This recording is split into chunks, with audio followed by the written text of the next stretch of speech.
So welcome everyone. Welcome to the second debate for this year's 2021 presidential and vice presidential elections, which are going to be held tomorrow, April 1st and 2nd.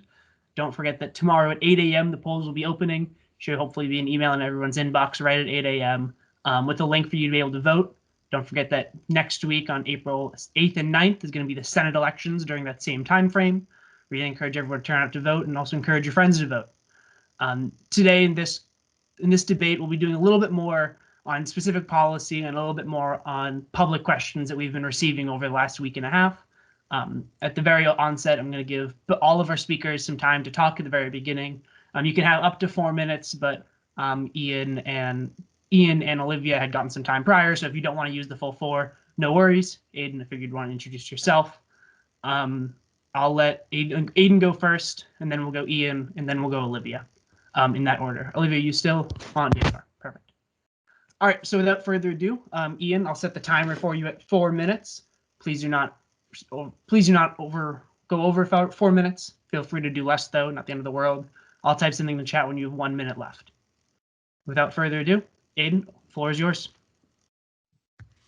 Thank you, Aiden. My name is Aiden Fleming. I use he, him pronouns. I'm a sophomore here at UVM, majoring in environmental sciences and a minor in poli-sci.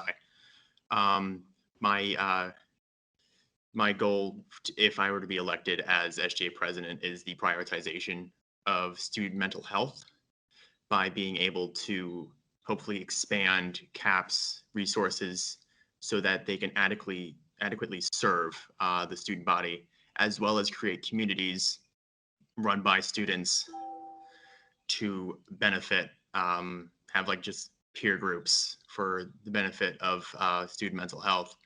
Some of the bigger things I want to tackle are CAS cuts in order to uphold UVM's goal of being a liberal arts university. Can't really have that with like most of the programs that are liberal arts being cut, as well as trying to stay true to mission statements, that staying true that we are a sustainable university, that we are land grant in order to help the community, help the student body, and so on and so forth. And yeah, thank you. Thank you so much for that, Aiden. Ian, if you'd like to go next. Like I said, 4 minutes, but don't feel pressured to reach the full 4. I'll remind you when you've left. Okay, thank you, Aiden. Hey, everybody. Thank you for coming tonight. My name is Ian Lynch. I use he, him pronouns. I am a first-year student here at UVM, and I am also running for the presidential position at SGA. I'm really happy to be here talking to you all tonight, and I think it's going to be a good time. I have 3 main priorities that I'd like to talk about tonight on my platform, and those are student mental health, environmental efforts, and student government outreach to the student body. So to begin with environmental efforts, I would first like to ensure that we can lower our emissions as a university. I'd like to work more for a climate action plan. That's something that SGA has been talking about quite a bit recently, and we just passed a resolution. But I would like to apply some more pressure onto the administration to really get those emissions down. So that's one of my top priorities. Another priority is student mental health. I think that people are really struggling here on campus with COVID. So I think that there are a few ways we could tackle that. The first way, I think, would be we really ought to help CAPS expand a little bit because they're severely underfunded. But I also think that it would be good to have some new programs here on campus. I think we could expand group therapy, for example. I think that would be really beneficial. So those would be good ways to tackle student mental health here on campus, because that seems to me to be one of the main issues that I would be facing as president. And the third issue that I'd like to tackle is student outreach on the student government. As it stands right now, it feels like we could be doing a lot better at making sure that the student body knows what SGA is doing. So I'd like to work with the PR committee to do that. And that would take a few forms as well. I would like to retool the newsletter that we have. That would be one thing. It goes out monthly, I believe. But I would also like to work to involve more petitions and more referendums to the student government experience, because I think those are really good ways to get the student body involved in what's going on. And I think the more that students engage with student government, the more legitimate that we are. And it's just going to make the whole process a lot more beneficial for everybody involved. Those are the main three things on my platform, and probably the main things that I'm going to speak about tonight. There are a few more things, namely, I would like to increase outreach to identity centers here on campus and make sure that they have a platform that they can speak at, because I think that minority groups here on campus could really need to be bolstered by SGA. I think that would be really good. And yeah, those are the main things. I am once again happy to be here, and I hope that tonight goes well. Thanks for listening. Thank you so much for that. Olivia, you're next. Hi, everyone. First, I wanted to thank everyone for coming out. It looks like there's around the same amount as on Monday. But I'm Olivia. I'm from Chicago. I use she, her pronouns, and I'm a sophomore here. I'm in Grossman studying business with a theme in sustainability and a studio art minor, so a little bit of everything. And I've been on SGA for a year. On campus, I'm involved in Grossman Student Advisory Committee, Alpha Delta Pi Sorority, Club Water Polo, and on SGA, I was on the Finance Committee and the chair of an ad hoc committee. And I'm running for vice president, and the majority of my goals are internally focused, such as accountability, transparency, and working on productivity within the Senate.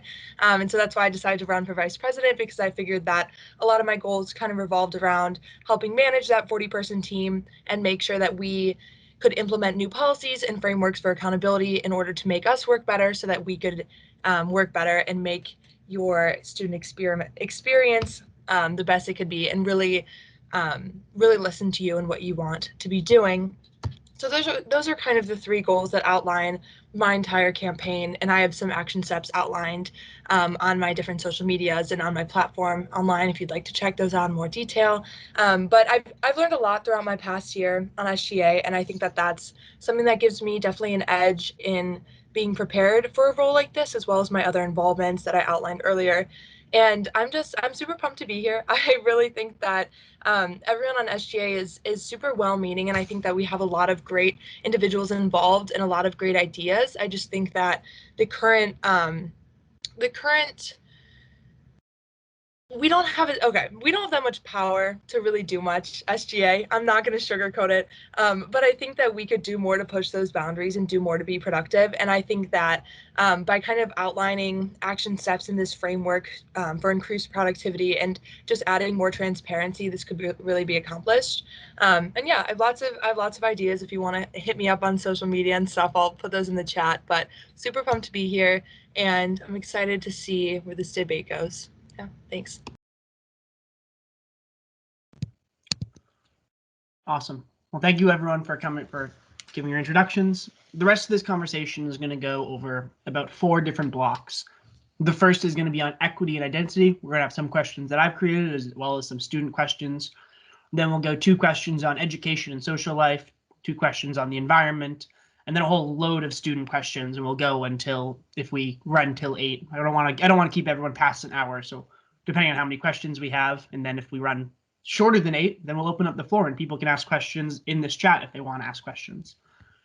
So without further ado, let's first ask questions on equity and identity.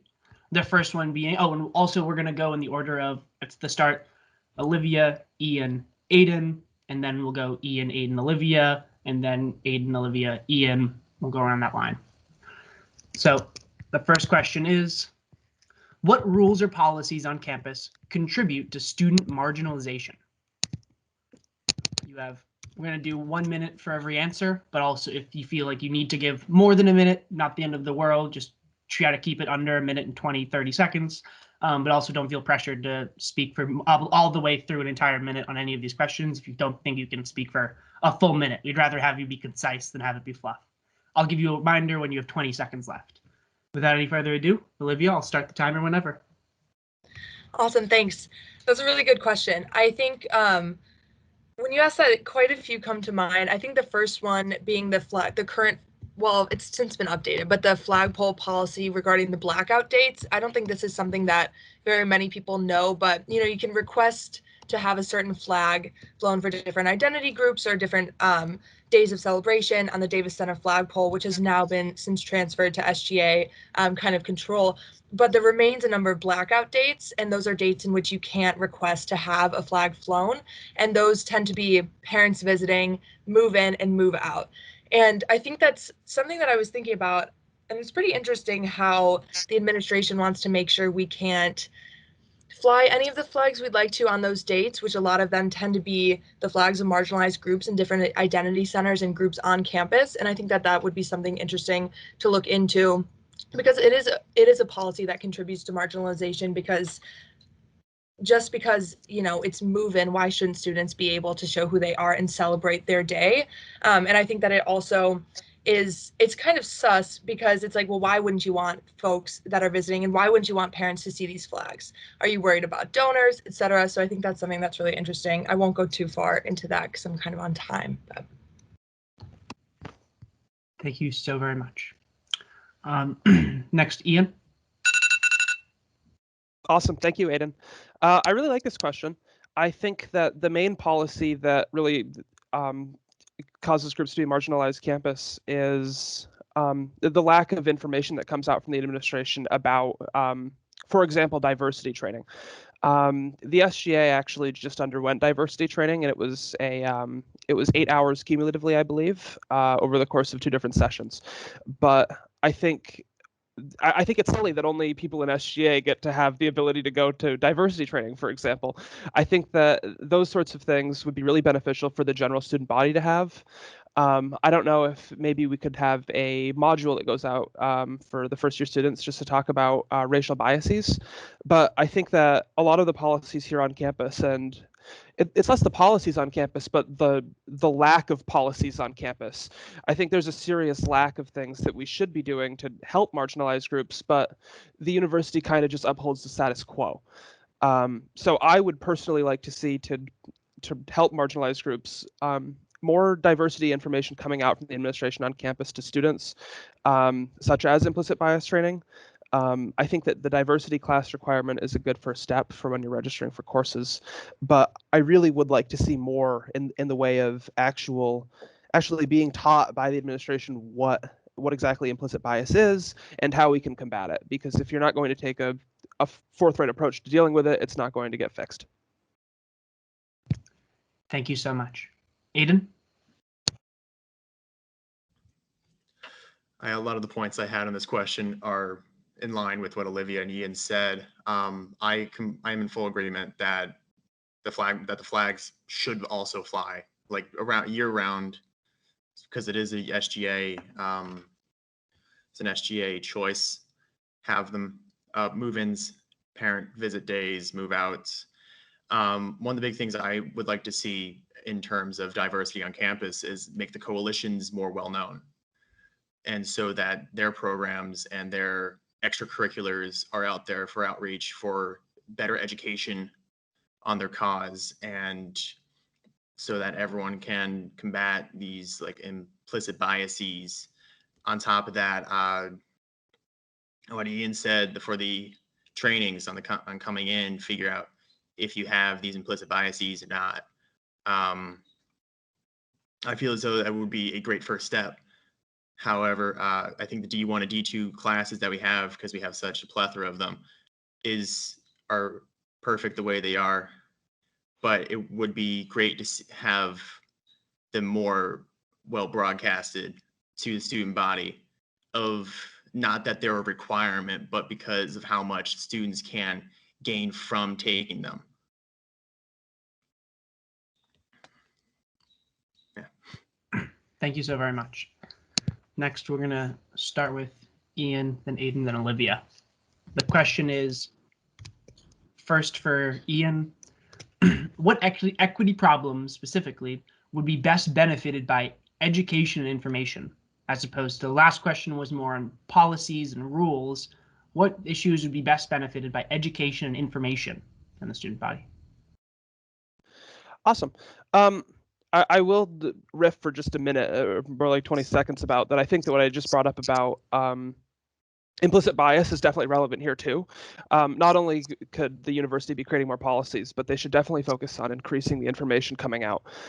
So just to start with, I would like to say that one thing that we really could be doing for implicit bias particularly is making sure that students are informed about what exactly it is and how to combat it.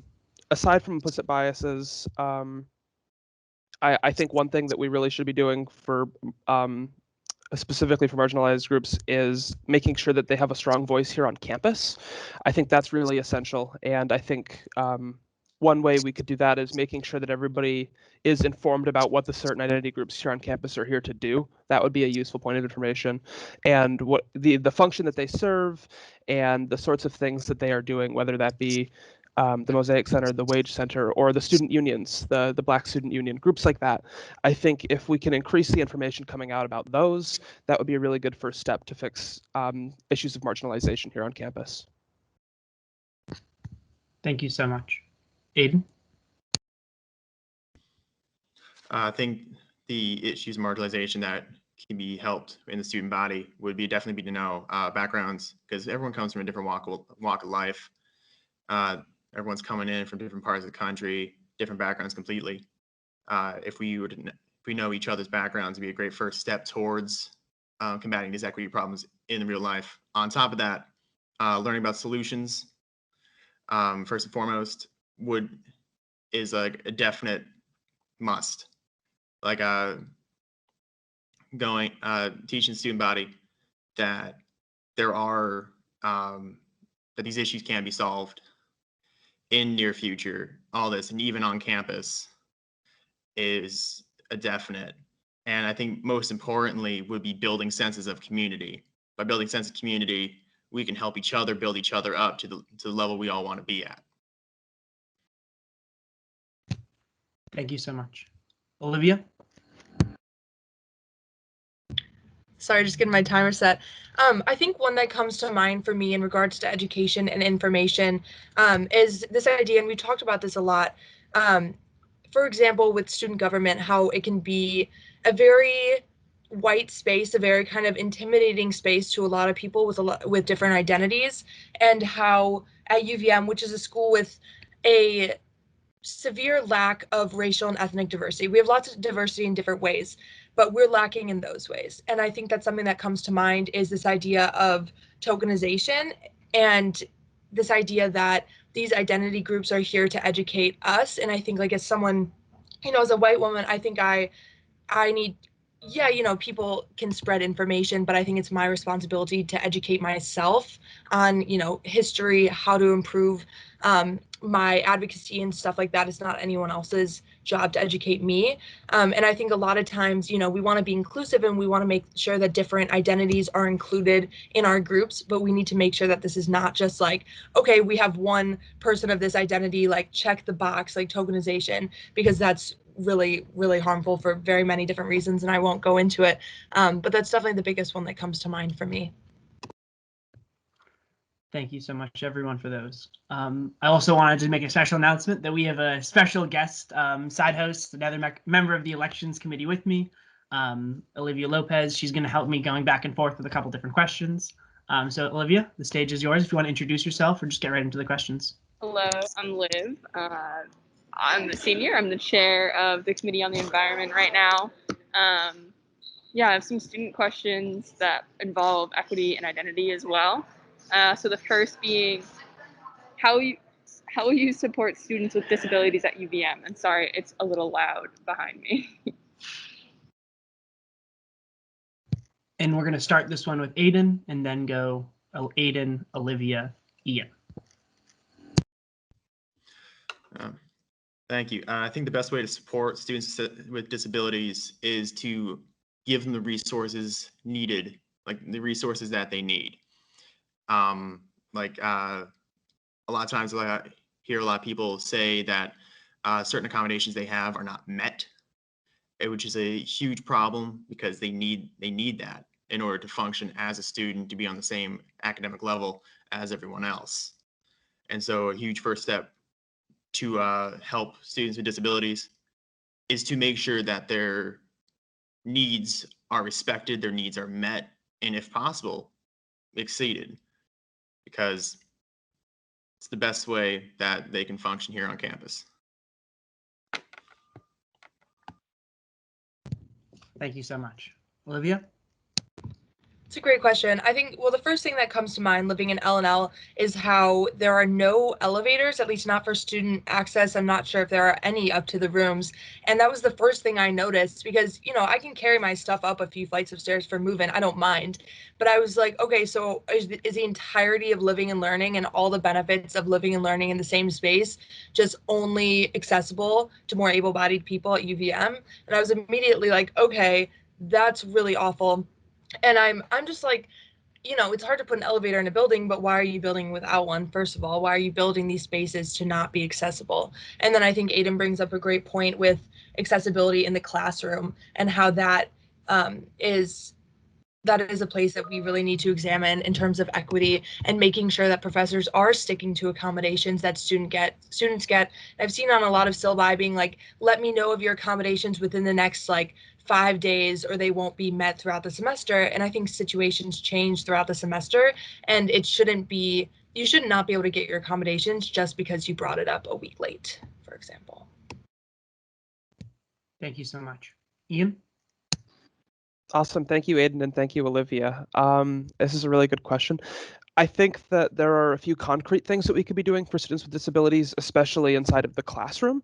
I think that the first one would be expanding the note-taking position that we have. I know for a few of my classes, we have note takers that I believe take notes for students with disabilities, but not all of my classes have one.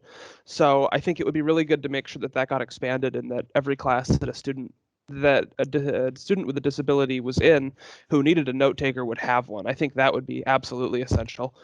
I think another good thing would be allowing for a few course substitutions. That would be a bit complicated, but I do think that we should have a few different options for students with disabilities. And also, I think it would be interesting to try priority class registration for students with disabilities so they could pick the classes that would be the best for their particular situation. Those are the main three things that I think we could try.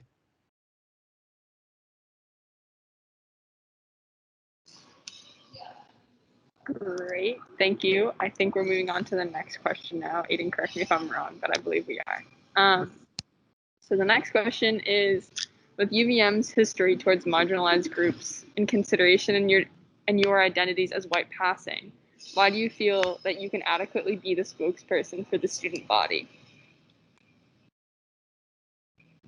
I'm up first for this one, right? Okay. Yeah, that's a great question. I think that's a very important question, and I'm glad that this was submitted by a student.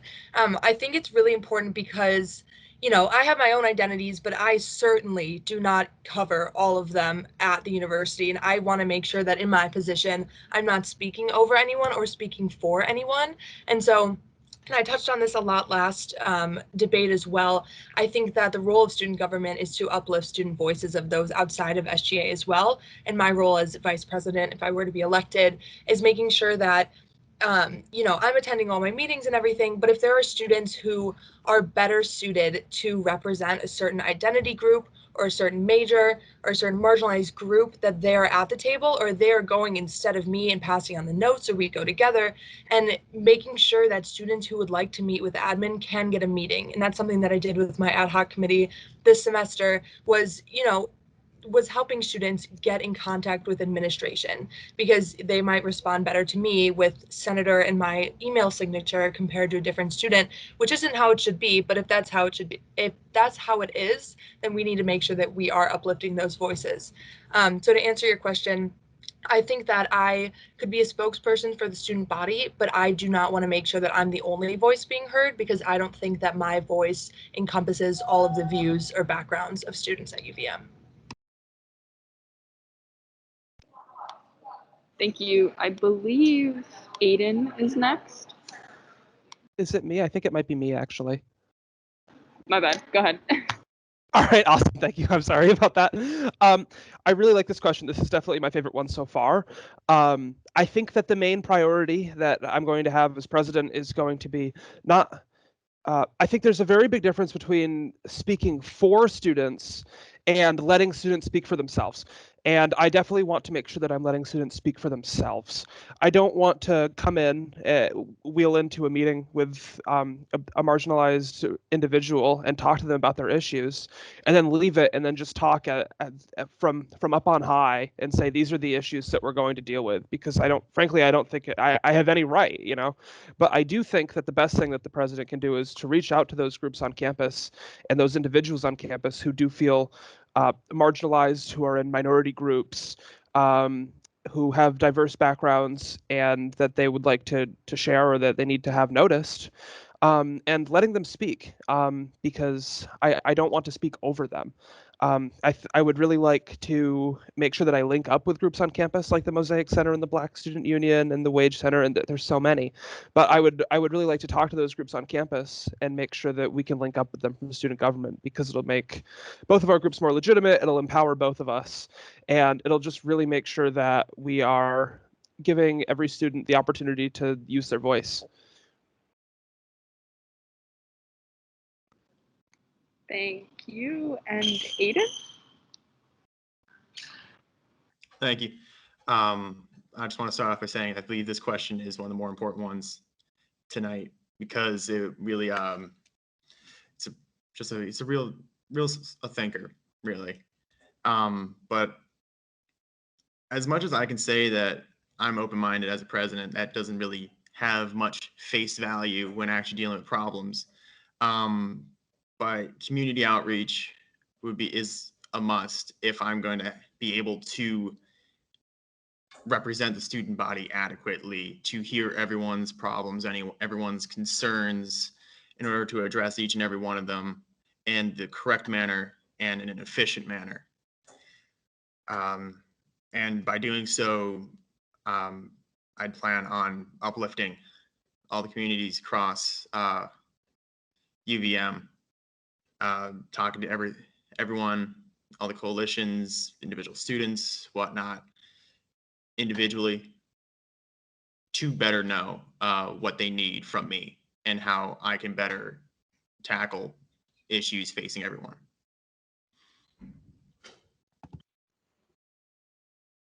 Thank you all very much for those questions. Keep in mind, we'll have more student questions at the very end. We just had a large amount of them on equity and identity, so I wanted to include those at the top. Next questions are specifically about education and kind of life on campus as a student. The first question being, what improvements can be made to the academic experience at UVM? I think you just muted yourself, Aiden. My bad, thank you. I meant to hit send. What improvements can be made to the academic experience at UVM? We'll start with Aiden, then Ian, Aiden, Olivia. Awesome. Thank you so much, Aiden. The first thing would be not absolutely obliterating all the majors in CAS. I think that would be an excellent first step for the administration to take. We've been really whittling away at the arts program here at this university, and I think that's a major problem. That's priority number one, I would say. I think also, yeah, I saw this thing. I don't know if it was a Vermont Cynic article, but it said STEAM, not STEM. So science, technology, engineering, arts, and mathematics. And I really liked that. I thought that really encapsulated the UVM experience quite well. So a focus on the liberal arts education we get here, I think, is absolutely necessary to making sure the academic experience is as good as it could be. That's the main thing. But for two other little kind of specific issues that we could address, I would like to see syllabuses available before class registration. I think that would be a nice little academic thing. I don't know if any of the classes do that. None of mine were available. I've heard talk of people starting to consider it. And then for another thing, I think it would be really good for professors to be mindful of the different needs in the classroom, whether that's students who are first generation students or low income students. Yeah, those are the main things. I think those would all be excellent first steps to improving the academic experience here at UVM. Thank you so much. Aiden? I think first and foremost, the biggest thing to help out with academics is not cutting these programs in CAS, because UVM has promised us that they're a liberal arts university. They'll say it again, but they're cutting these programs, cutting these majors that, though not popular, their courses are detrimental to all the other all the other majors. For example, as an environmental science major, I have to take geology courses. And if without geology courses, I could never function in the field at a professional level because I would have no background knowledge on soil or groundwater or rocks. And yeah, first and foremost, another thing I'd like to see academic wise is to have for advising, for have all the information put out there for like first and foremost, like what major you're doing, the different courses. Not me. Let me backtrack a little. For better knowing what requirements those courses fill, because though they're it's kind of hard to figure out. Just like better access, easier to read. Thank you, Aiden. Olivia? This is a great question. I think all of the discussion around cuts is really important, and I'll echo that, but I'm not going to spend time on that just for time's sake. But I think something that I've been thinking about was how I really wanted to double major, but I'm in the Grossman School of Business, and I wanted to double major with a major in CAS, and I just kind of decided that, last semester. And then I realized that all of the different colleges have very different requirements in regards to their general education requirements, because we all have the university core ones and the diversity classes. But then Grossman, I think, only has like 4 other requirements. And I realized I would have to do like another year at UVM if I wanted another major in CAS. And I totally get, why these more classes are required. But I think just kind of advising and education on that topic, because that was news to me. But definitely streamlining requirements across colleges, because I'm not really sure why, if you're getting a degree from the same place, like you're not getting the same kind of general education. And yeah, again, on the cuts issue, I think that's something that really needs to be looked into. And this idea that these, more like money-making fields are the most important to UVM. And, even if religion classes and geology classes aren't getting super high major and minor enrollment, students still value these classes even if they're not taking them in a formal major or minor. Thank you all so much. This next question is going to be, what factors do you see playing the biggest role in student retention? Student retention is often one of the biggest issues in the eyes of administrators, and obviously it plays a major role in students' higher education experience if it gets cut short. So what is the biggest role in student retention at UVM? And we're going to start this round with Aiden, Olivia, Ian. The biggest factors in my mind for student retention has to be overall contentness with courses. What would you get out of these courses? What would you get out of these programs? Taking these programs, spending time there. If you have, for example, like a professor that just doesn't click with you, sure, it's great to have alternate professors to take these courses, but a lot of these courses only have one professor, and it kind of ruins the entire vibe for them. But also another huge thing with student retention is combating hypocrisy. A lot of students will come to UVM and they will be all bright-eyed and bushy-tailed to what's going to like all the programs and stuff, but as soon as they learn more about what's happening, they're like, what do you mean? They preach environmentalism yet invest in fossil fuels, and what do you mean they don't do much in the community for environmental action? And if we could be try to help get the university to be as transparent as possible, that would truly benefit student retention. Thank you so much. Olivia? I think the biggest factor, or one of the bigger ones in my mind to student retention, is this idea of reputation, and this reputation on how students' experiences are actually going. And I don't mean like, this website rated Grossman as this one, or, we have the #1, like Green MBA or whatever, because that's all great. But I think especially in areas where University of Vermont is not very popular, like in the Midwest, like no one I know goes to school here, right? And I've heard of so many people being interested in the school, and then as soon as they see my stories about the cuts or about different professors or different things going wrong with the university, they're like, wait, they preach all of this and then do these other things. So I think that administrators really need to listen to students when we're saying these things are wrong, this is what we think needs to happen, and understand that prospective students are always watching. And they are not only looking at what the university puts out and what people are writing about the university, but from us, students. They are following our social media. They are looking at our sports teams, stuff like that. And so I think that the administration really needs to be aware of that aspect. Thank you so much. My apologies for forgetting on the 20 seconds. Last is Ian. Ian, whenever you're ready. Awesome. Thank you, Aiden. God, I just spoke about this, and I think Aiden touched on it too, but I'm just going to talk about it again because I think it's so important. If we want to retain students, we shouldn't be cutting from the CAS program. That's like the number one thing, I think. I think that the university is too preoccupied with throwing a bunch of money at random amenities that they think are going to attract students, but it's not working. I know that though there's a website, United Against the CAS Cuts, United Academics or something like that, and it goes into all this. It's like the UVM administration would rather spend millions of dollars on a bridge between Wellness and the Howe Library instead of paying professors to teach a course. And honestly, it's a bit snarky, but I think it's true. And I don't know if they think that the students aren't paying attention and aren't watching, but we are. That's just the fact. Students notice when we just start to cut programs and cut classes and let professors go and then decide, oh, what would be good is a new event center in the Davis Center. We should have an event center.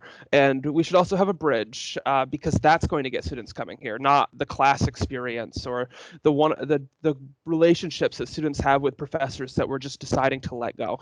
It's frankly appalling. Those are the main things. Thank you so much.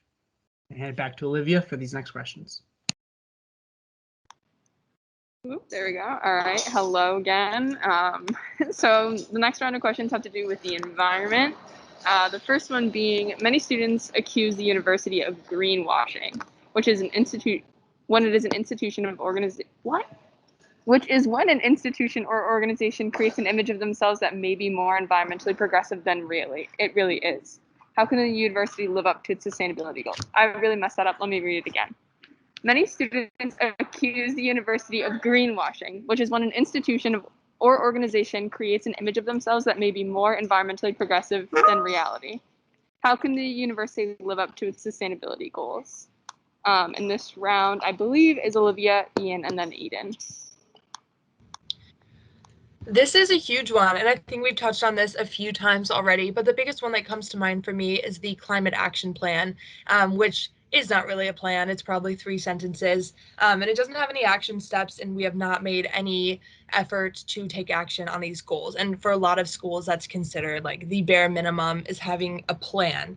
We don't even have a plan. And I think UVM probably spends like hundreds of thousands of dollars on marketing themselves as a green university, and we have the composting bins, and everything is green colored because green is friendly and green is plant-based and whatever. But then we're trying to order food and they've run out of eco-ware, which happens, but then maybe let's order more eco-ware instead of more disposable stuff. I know pretty much the entire marché is disposable, and that's a fairly easy fix when we already have this eco-ware system in place. So I think there's, a laundry list of things that UVM could be doing better. Where'd my window go? Of what UVM could be doing better, but I think that's a big starting point. Ooh, thank you. So now, Ian. Awesome. Thank you, Olivia. The second try was better than the first. I'm going to speak about the Climate Action Plan for a little while myself, and then I'll go on to some other stuff. I do think that lowering emissions is the number one thing the university needs to be doing to be acting more sustainably. I would really like to see an actual plan, as Olivia just mentioned, because at least a plan would be good. It's hard enough to make them enact the plan, but it's kind of pathetic that we don't even really have one. So as president, I intended I'd like to meet with the administration and really talk about that. I think that's my number one priority as president, is to really apply some pressure on them, not only through the utilization of resolutions like we've done, but also one-on-one meetings. conducting case study and showing it to the administration, being like, this is why this is important, despite the fact that I don't think it's really necessary, but clearly it is. I don't know why I have to come to them and tell them why we shouldn't be polluting and having a bunch of emissions coming out of our campus. It seems obvious to me, but clearly we need to tell them. So that's what I'd like to do as president. I also think that we could expand recycling and composting on campus. It's a bit complicated. I've had meetings with them about having trash bins outside, and they don't do that for a whole host of reasons. But extra recycling bins and compost bins in the dorms would be good. Thank you. And sorry, I didn't get that one right. So the next is Aiden. Thank you. I think the biggest issues to have combat greenwashing is to, as I've stated before, combat hypocrisy.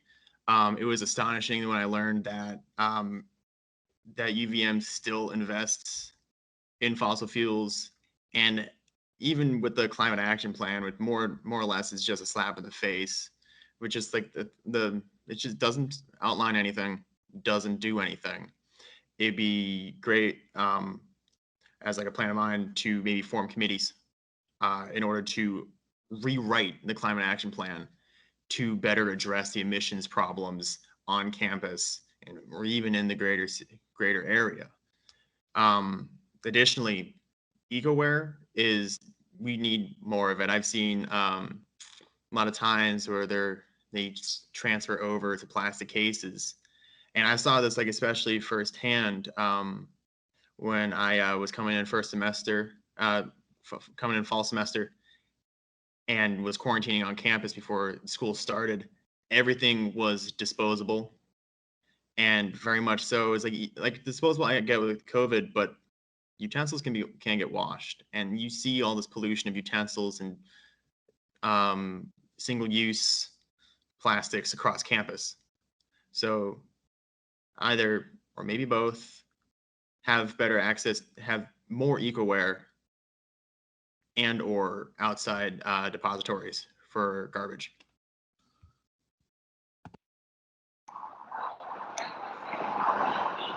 Thanks, and I think Aiden is popping back in with some questions.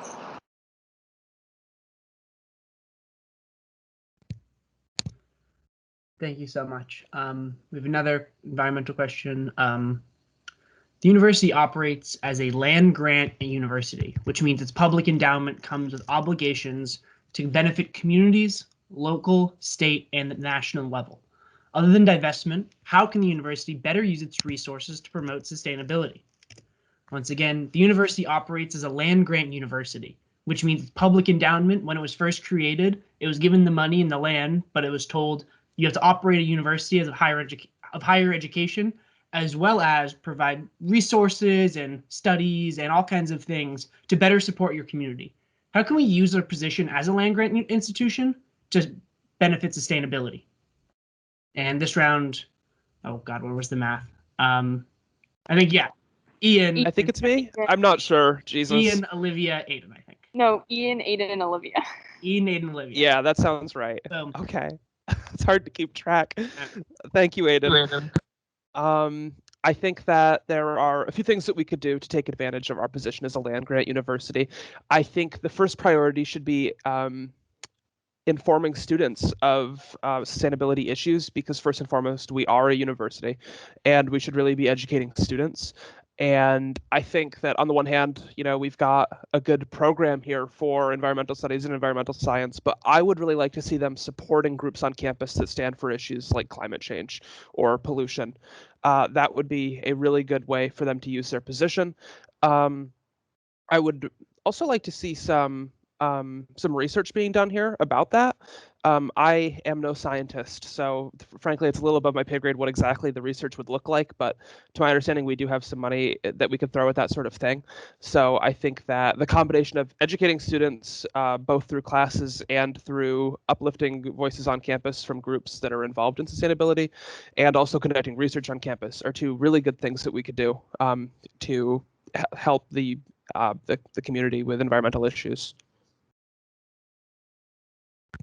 Thank you so much. Aiden? saying that since the UVM is a land-grant university, we should be out there helping community.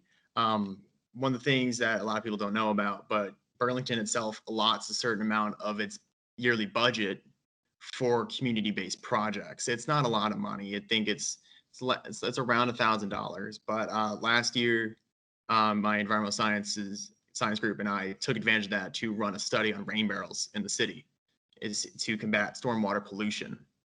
And this is definitely even on like just a basic scale, the university can definitely take advantage of this to run these sustainability studies, to give their students, especially their environmental science students, their environmental studies students, environmental engineering students, to go out there in the field in order to actually fix problems that they so like want to fix. And Burlington is a great city to do that, and UVM is right smack dab in the middle of it, and they haven't really done much in terms of helping the community. Like, as I said, the rain barrels was like a good step, but like that was on a personal like 4-person project, and that took advantage of that small allotment. But the SGA can definitely be used to push the administration to have more of these applied research opportunities throughout the city and even into the surrounding counties and areas. Thank you so much. Reminder to people to try to keep it to 1 minute. We have about around 10 minutes left, and I was hoping we could get to another bunch of questions. So either give shorter answers or do what you want, but I'd like to, the shorter the answers are, the more questions we can get to. So try to keep it to about a minute. Next is Ian. I think it's my turn. Yeah, I Yeah, know. yeah, sorry. I think it's important to note first that there's this idea that sustainability needs to happen on an individual scale, use a reusable straw, take shorter showers, walk instead of, use your car, whatever. In reality, I think it's safe to say that this is kind of an agenda pushed by larger companies who are really creating the majority of emissions in the US and in the world. And so I think that there needs to be more money invested in more corporate sustainability efforts within the university, as we talked about in the last question, with making sure that we're not, using thousands of plastic forks instead of just like using reusable ones or whatever. But I also think that, we have a great like green MBA program, but I think that there should be more sustainability classes offered in these areas of study. Like in business, I think we only have like 6 or 7 sustainable courses offered in the sustainability theme. And the whole point is that you want to have ethical people and people that are knowledgeable on sustainability going into fields that are going to impact sustainability and emissions the most largely. So I think kind of redirecting our efforts into sustainable education. Thank you so much. Ian? I think I didn't I already do this question? Yeah, I'm so sorry. Not a problem, Aiden. All right, so we're going to move on to the next set of questions. These are the student questions. So the first one being, what do you see as the biggest one issue or 2 issues facing the university? This was once again, this is a student question. What do you see as the biggest 1 or 2 issues facing the UVM students right now? Sorry, and we're going to start with Olivia and then go Ian and then Aiden. Wait, no, I got that wrong. We're going to go with Aiden, Olivia, Ian? Yeah. I think that's right. Sounds good to sure. me. All right, so I'll head this off. I think one of the biggest issues facing UVM is the lack of transparency between the administration and the student body. Student body is what funds everything, most everything other than like the land grant and state funding because it is a public university.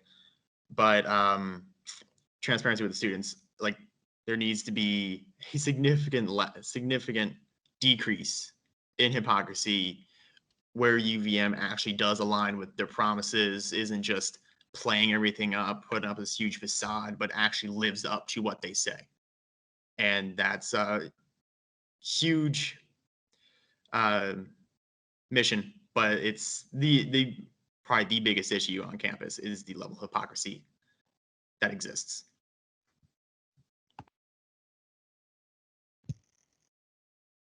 Thank you so much. We're going to go, Olivia.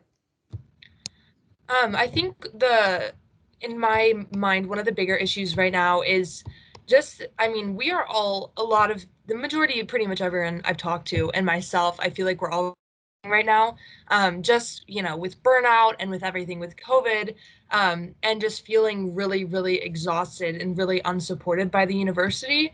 And I think that the university has shown they care in a few ways. There's the fire pits and there's signs being like, we're all going to get through this together. But I don't think that that is really doing what they want it to be. I really don't think that that's offering any concrete support to students. I think during times like these, if you're going to open your university, you need to make sure that you have the resources in place to support students who might be struggling, in regards to CAPS and other services and therapies like that. But I also think that professors and academics needs to be a lot more understanding right now. And I think that, I have some friends who their professors are letting them have extensions and being more understanding and are being great because this is a really hard time. And then most of mine aren't. And it's definitely very difficult right now on campus. So that's probably my number one. Thanks so much. Ian? Awesome. Thank you, Aiden. This is a really hard question. I'm going to have to do two instead of one. I don't think I can do just one. My first one is student mental health. I think that everybody is suffering, and that's really, really COVID is making it much worse than it normally would have to be. I would like to see the administration adopt new programs for students' mental health. I touched on this briefly in my opening remark, but I'll go back into it. I think CAPS needs more funding. I think that the amount of therapists that we have in CAPS is really, really pathetic compared to both peer colleges who are similar to us and also colleges that we're aspiring to. Even compared to just our peer colleges, the amount of therapists that we have in CAPS is just dreadfully low. So I would like to see more of those, and I would also like to see new programs made, such as group therapy. And for my second main problem, to Aiden's point, I think that he made a good point about transparency between admin and the student body, but I would actually like to see more transparency between the student government and the student body. And I think that that's much more of a sustainable goal for us to reach. And I would like to target that during my presidency here. I think that that's going to involve a few things. I think that the main problem is going to be student outreach. I think that if we don't actually tell students the SGA business that's going on, if they're not well informed because we're not informing them, they can't expect us to advocate for them. And how could we expect to advocate for somebody who we aren't even held accountable to? And I think that the number one way to hold ourselves accountable is to make sure that the students know what's going on. So those are my two things, I guess, both mental health on campus and also increased transparency between the student government and the student body. Thank you so much. The next question we have for all of you is, what have you completed? What large goals or projects have you completed or accomplished in the past year and a half that prove that you're able to take on such a large position and get things done? So we're going to start with Olivia, Ian, Aiden. This is a great question. I think the biggest one that comes to mind for me is going through the budgeting process on SGA on the finance committee, and Aiden and Zacharias in the audience. Actually, it was four of us in this committee, so it obviously wasn't all me, but we allocated almost a $2 million budget to our clubs here on campus, which is a pretty big task. And going through that process over like a month or two was huge, and it was a huge learning experience for me. And I learned a lot about communicating with clubs and communicating with the different people in the financial office, and really kind of taking on a large project like that, which involved communication between like 100+ clubs and getting all the forms in between us and doing all of them. And so that definitely comes to mind first in regards to a big project that I worked on. Thank you. Ian? Awesome. Thank you, Aiden. First, I'll start with a caveat and say that this project is actually currently in the works, but I'm going to talk about it anyway because I think it's definitely the project that I'm most proud of that I've worked on. And that is trying to get cigarette butt receptacles here on campus, because there are so many cigarette butts that are littered around the campus. So for a brief primer on what that entailed, I had to make an application to the Sustainable Campus Fund with the help of the chair of COE, who is actually moderating this debate right now. Hi, Olivia. Thank you for your help. And so that was really, really scary, especially for a first-year senator. I had to present and basically petition them for this. And it took a lot of research and a lot of writing. And they actually turned it down. But just recently, I've gotten back into correspondence with Joe Spidell, who is the director for local governance of the Burlington community, I believe. And now the project is back on.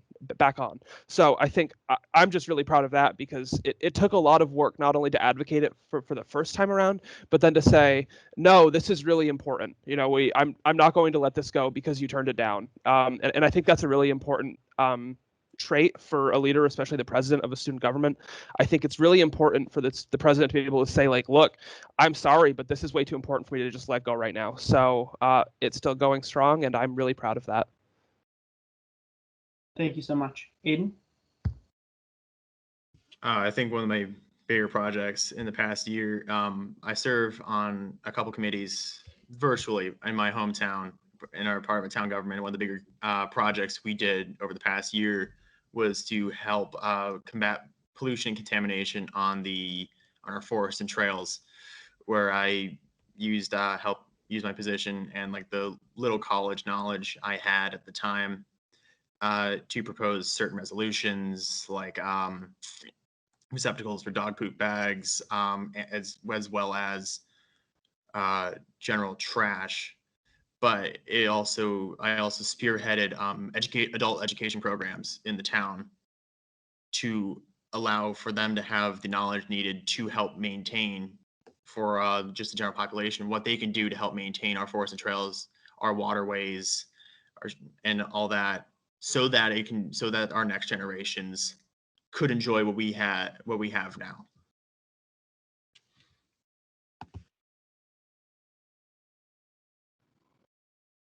Thank you all so much. So the next question is, do you think that UVM has mishandled their response to COVID violations? Sorry. I think it's Ian, Aiden, and then Olivia. So Ian, go ahead. Okay, I think it's me too, but I have no idea. I already said this once before, but this is my new favorite question. I'm gonna have to say that now this is my favorite question. This is just so good. First, I'd like to say that, like, look, it's obviously hard to handle a pandemic. So I want to give credit where credit is due and say that, like, look, the university tried its best, but Jesus, there are places that they could have certainly done a better job, and I think we all know that. I think the first example and the most appalling one that comes to my mind is I have multiple friends who have been wrongly suspended and have had to appeal it with a lawyer. And then I also have multiple people who are friends of my friends who have said that they've actually had to go home, and then they've appealed the suspension because they were wrongfully suspended.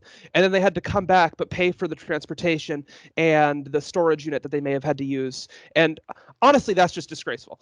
We're like throwing away students' money, making them go home for things that they actually haven't done. I think that suspensions are already kind of questionable. I think if you're having a massive party in a room, like, there's a time and place for suspensions, but once you start wrongfully suspending students, I think you're doing a really damn bad job. So I don't know. I think that was just particularly a pathetic thing from the administration. You can't suspend students for things that they haven't done and then tell them to go home and then tell them to come back and spend more money. It's crazy. Thank you. So Aiden, next, I think. Yeah. Additionally, love this question. This has been a problem I've been like seeing all my friends complain about. The suspension policy makes no sense to me, especially since the CDC says that we can't have cross-state border travel. And I've personally had friends who came in contact with it, and they were just suspended and sent home across state lines back home to possibly infect their families. It makes no sense to me, because it's a direct, like, just violation of what the CDC has said about COVID. Additionally, I want to talk about the implementation of the see something, say something thing. It was a very small stint, but still kind of exists. which has created a lot of like anxiety and paranoia in the student body. Seeing that like, well, if I do this, someone's going to say that, or I'm going to get suspended and sent home to just to spend, as Ian said, spend more money to come back. And it's just, it does not help or benefit the student mental health at all. And this is something that like should be addressed immediately, is to get these like restrictions, like not restrictions but penalties and whatnot, reworked so it better fits like actual CDC guidelines and makes the students feel safe at the same time. Thank you for your response. Olivia? I do want to give my, hats off to UVM on a lot of wins that they've had. I think our testing twice a week, I don't know how well the math lines up. I'm not a health sciences major, but I think that they're doing a lot. In a lot of ways, they're doing all they can. I think the real problem here is that universities shouldn't be open in the first place during a pandemic, but I think that's a different conversation. But I think that the university needed to keep in mind a big thing that they really messed up on was this idea that students who want to gather, students who want to party, want to break the green and gold promise are going to do so. I think that by implementing the suspension policy, it just drove students off campus. And after that, we saw a surge in on-campus cases. I've heard from lots of people, oh, we can't have, 2 friends over from our floor in the dorm anymore. Let's go bowling instead. Let's go to the arcade instead. Let's go to the bar. Let's go to a restaurant, because those are other things we can do. So I think that they needed to think about other safe or safer alternatives, as opposed to this, you're suspended for, I could eat in the Grundle with 4 people, but if I brought 3 people up to my room because we're on the points plan, that's not allowed. Why can't I eat with 3 people just because I'm on the points plan versus meal swipes? So I think that they really needed to consider that idea that students are going to do what they want, so let's give them some safer alternatives. Fantastic. Thank you. Okay, so the last question is just fun. And the order will be Aiden, Olivia, and Ian, and then Ian. And the question is, what is your favorite snack?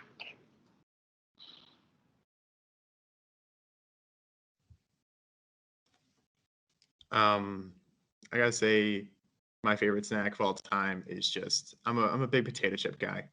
Like those things are so good. Just like I'm a big fan, especially of jalapeno chips. The spicy chips are amazing. I'm just gonna go ahead. I'm really into hummus recently.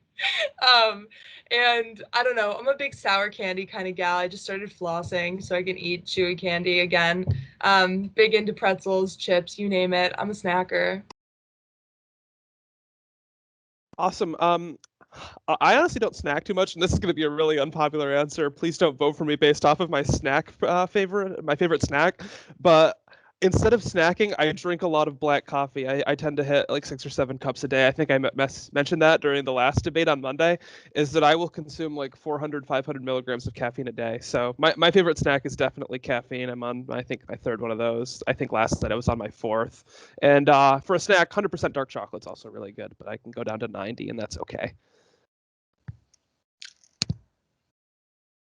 All right. We're just going to glaze over that weird caffeine thing. I'm kidding. No, I just hope you're safe and hope your heart doesn't explode. I didn't ask for any judgment, Aiden. The judgment doesn't come until 8 a.m. tomorrow.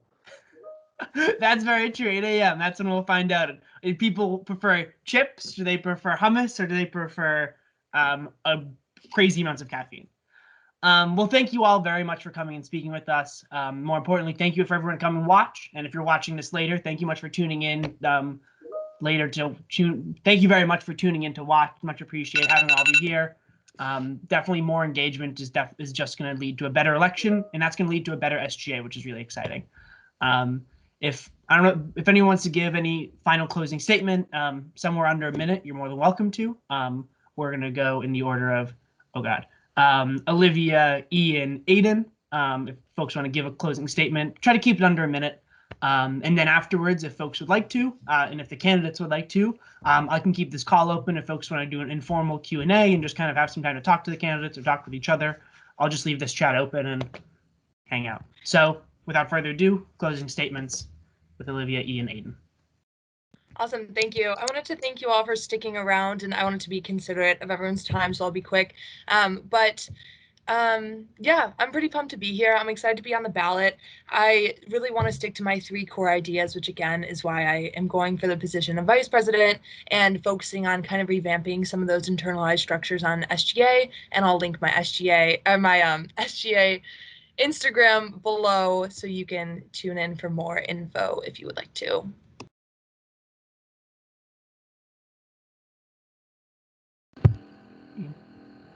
Awesome. Thank you. I just to echo what Olivia said, thank you so much for everybody who decided to come out and watch this all the way through tonight. I understand, like 7 p.m. on a Wednesday night is just like, like I'm ready for bed right now. So all of you guys, hats off for coming, and because this is really what representative government is all about. You've got to have engagement from the student body if you're going to have a successful student government. With that being said, I am just really happy to be here, and I'm really happy to be running. Joining the student government is the best thing I have done during this year for this university.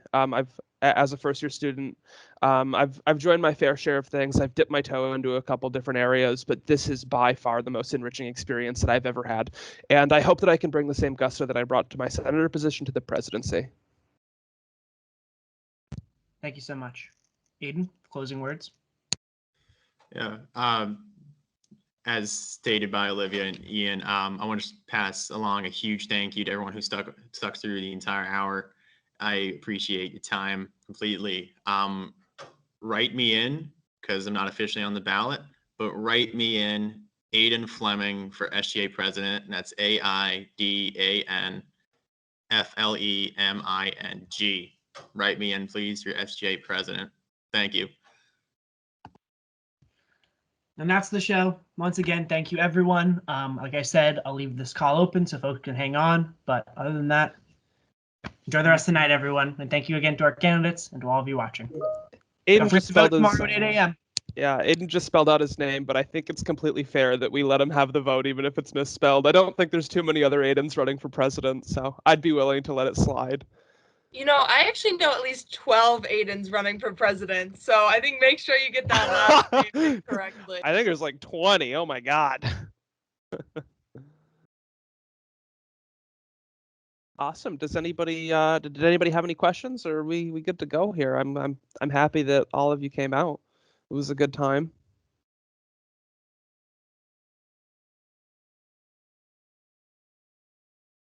Just me and my fans. If anyone has any questions, I'm free for a few more minutes, but also no pressure. Right, yeah. I am a Chaco partner, as Kate just dropped in the chat. That's good. Good. If you don't vote for me for any other reason, maybe that'll be the deciding factor. That'll put it over. I'm here as well if anyone has questions. If not, that is totally fine. We don't have to sit here all night and stare at each other, unless if we all really want to. I guess we could, but no. I had this blocked in until 10 that we just sit here on a call, stare at each other. Really? Good. Yeah. Then I guess we're okay. I have a final due tonight, but it's not due till 11:59, and I'm not going to do good on it anyway. Ian, if you're ready for bed, I won't keep you. No, I feel nah. The SGA responsibilities come first, Olivia, as always. I don't need sleep. Sleep is for the weak. I was gonna say, with the 3 monsters you had today, I don't think you'd be sleeping for a while. No, they don't even affect me. That's why I drink so many. Oh wow. It takes a lot, yeah. Aiden, have you ever thought about? God, I think the not candidates are supposed to ask each other questions, but if I could ask you a question, of course. Have you ever thought about running for like Senate in the past, or did you go right to the presidency? I tried running for Senate last year. Oh, okay. And, okay. I was faced with the same issue this year. I didn't get enough signatures in time. Oh, yeah, the signatures were hard. I had to. Yeah. I think I campaigned for like 12 hours on Sunday and then another 5 on Monday. Like I campaigned for so much because I wasn't sure about running or not. I was like, I've got 150. So yeah, it's not easy. No, definitely. Especially there's like a lot of rules, like you can't canvass in the like inside of, you can't like go door to door in the res halls, you can't do the dining halls. Flyering is really iffy.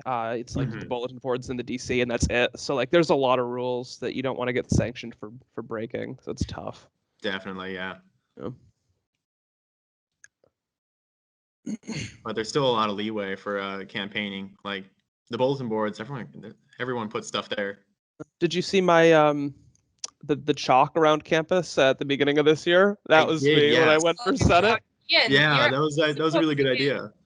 Ian, you're actually supposed to get written permission from the university I learned that. Like you have to get permission to write via chalk, because I wanted to do something for Grossman for some engagement, and I was told that the university is very specific about what they I don't allow chalk that's the for. case because I spoke to I think I spoke to a couple administrators about it, and I also read there's like a whole different, I'd have to look for it, but I swear I found a document that laid out the rights of like when you can chalk around campus, and I think I brought it to I brought it to the elections committee, and I was like, can I do this? And apparently it was allowed, so I got permission beforehand at least.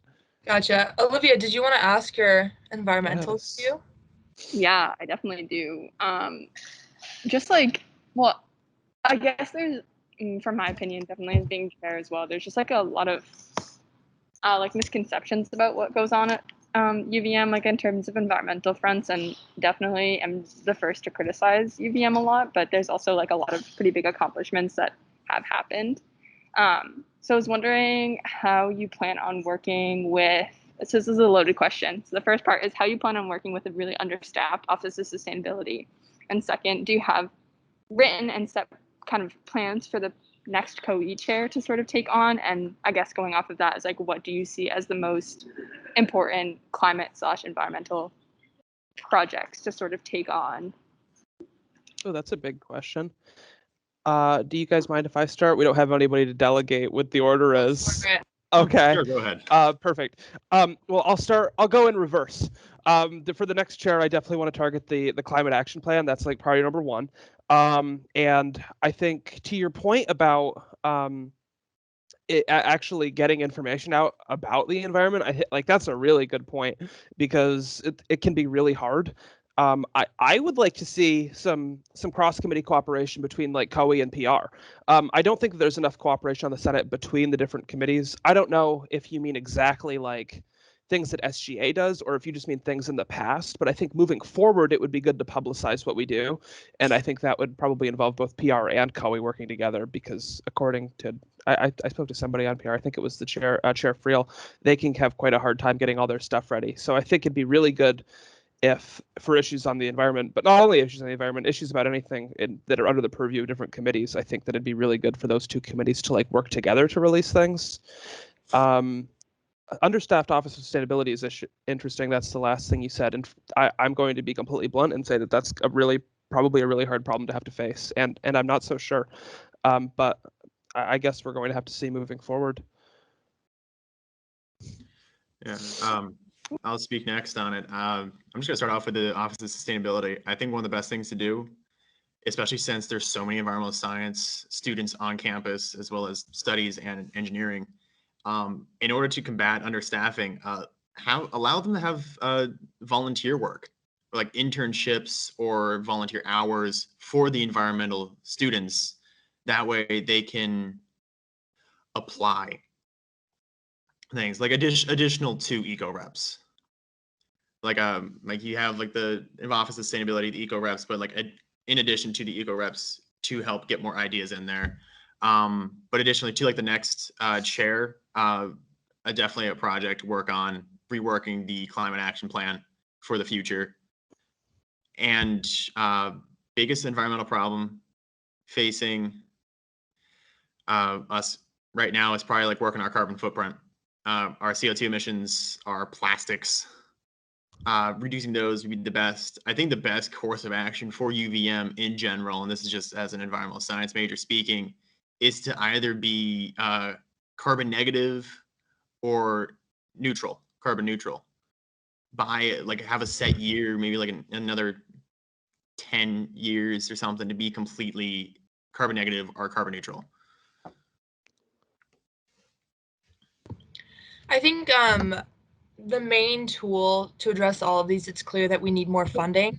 I think we need to organize students more and really push this idea that we are, but we're the reason this university is running at the end of the day. And I think there's large power in numbers, and we've seen that with a few different initiatives and just things around Burlington and regarding BPD accountability and all of that. And I think in organizing students and maybe utilizing the PR committee and being like, okay, this office is understaffed. Eco reps could be expanded. We need more funding for that. We need more funding for positions, and really increasing this, because I could guarantee you, I don't study environmentalism, so I'm not well, I don't know if people studying this would be aware of that, but I wasn't aware that the Office of Sustainability was so grossly understaffed. And I think that it's one of those things that a lot of UVM students come here for the sustainability and for the green efforts. And if they don't know that these things are happening, if they don't know that they're understaffed, no one's going to get riled up about it, and nothing's going to change. Admin's just going to keep doing it and applying that pressure. And I think going on your point or your question regarding the chair of COE, I think that transition documents are really important. And, for an initiative, to be honest, I think the climate action plan is a great place to start. I'm not really sure of very many specifics, to be frank, on what I would have them go for. I think that outreach in the community and students and seeing what students want would be very important.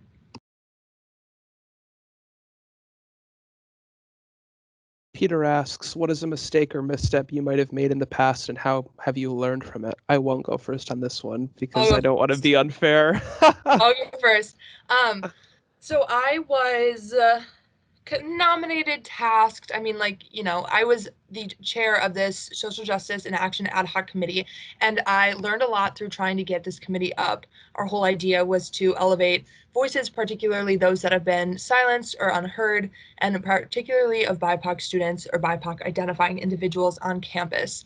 And basically, it was me and, Senator Ben Harris, and we were kind of just meeting up and trying to decide on a framework for this. Are we going to have meetings? Are we going to have a group? How's this going to work? And we really struggled with getting engagement. And I think that my biggest misstep was, first, I was naive. I thought that everyone who I emailed would just respond back to me and be like, yeah, oh my gosh, let's get involved. Let's meet this week, whatever. In reality, I think I only got one email back from different groups I emailed, just because everyone's so busy and everyone's really going through it right now. And so I think a big misstep was not being realistic in that approach, and then also not being proactive in setting up the framework of the whole thing and really making it clear what we're trying to do. And more recently, I think we've been able to use our connection with admin to uplift a lot of student voices, and I think that has been something that I've been proud of, and helping the women from Sisters of Color get a meeting with admin, because admin just wasn't responding to the president, Josephine Jo Mercado. They just didn't respond to her. They were responding to all her white friends and everyone else who would email. And then, I talked to Lana about getting a meeting with them and with Joe, and that ended up happening, and we're still working on that. But I think that I definitely learned that I needed to have a different approach, and I needed to be more realistic in the distrust that a lot of people have for SGA, and a lot of these groups that we were targeting and hearing their voices. SGA can be a very uncomfortable space for people to come in. And so that was something I really wasn't expecting. Olivia, I Teams messaged you in the ad hoc forum, and you never got back to me. Teams messaged me? Oh my gosh. You left me on red. Oh, I was so triggered right now. And then I saw that you were the vice presidential candidate, and I'm like, this woman left me on red, and now she might be my VP. I would never. I'm like, yeah.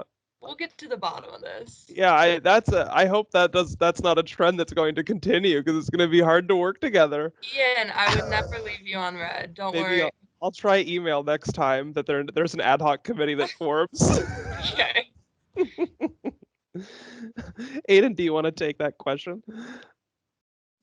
Sure. I gotta say the biggest mistake I did was I once drank orange juice after I brushed my teeth. I'm not doing that again.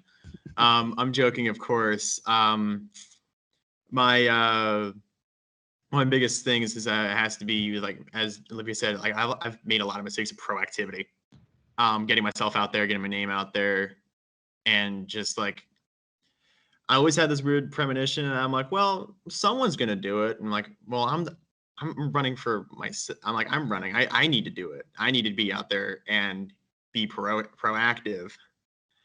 For example, when I first got like elected in my town for that environmental committee position, I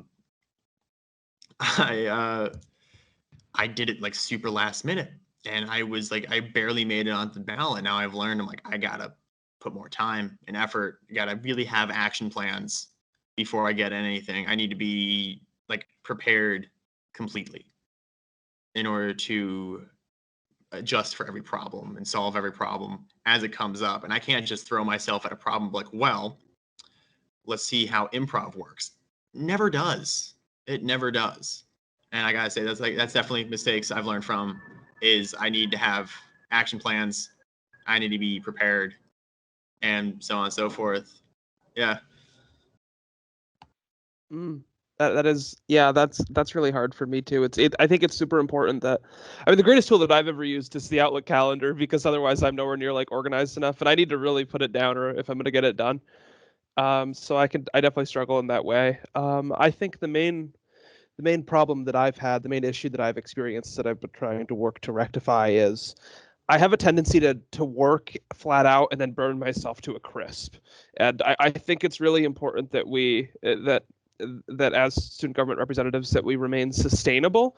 You wouldn't want to do like 30 hours of student government work a week for the first 5 weeks and then do like 1 hour a week for the rest of the semester, because you're dead. Like you don't want to burn yourself to a crisp.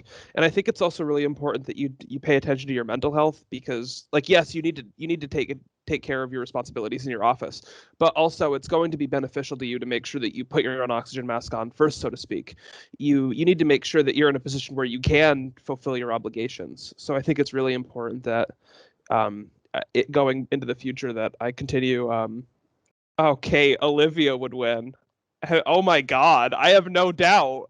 Oh my God, I'm just Olivia not would crush us. Yeah, I probably would win. I'm not gonna lie. Yeah. Also, just now seeing your message from November 17th, I did like click on it, but I like literally never Oh read my that. God. But you should have followed up. I didn't want to look clingy. I didn't want to be a clingy first-year senator being like, "Oh my God, Olivia, you're the chair of the ad hoc committee. Get back to me." No, why am I literally getting blurred out? I hate this. Yeah, no, I didn't see that. Okay, that's funny. But I think I have to head out. But it's been lovely chatting. Yeah, it's about time for me Hi, too. Peter. Lovely chatting with all of you.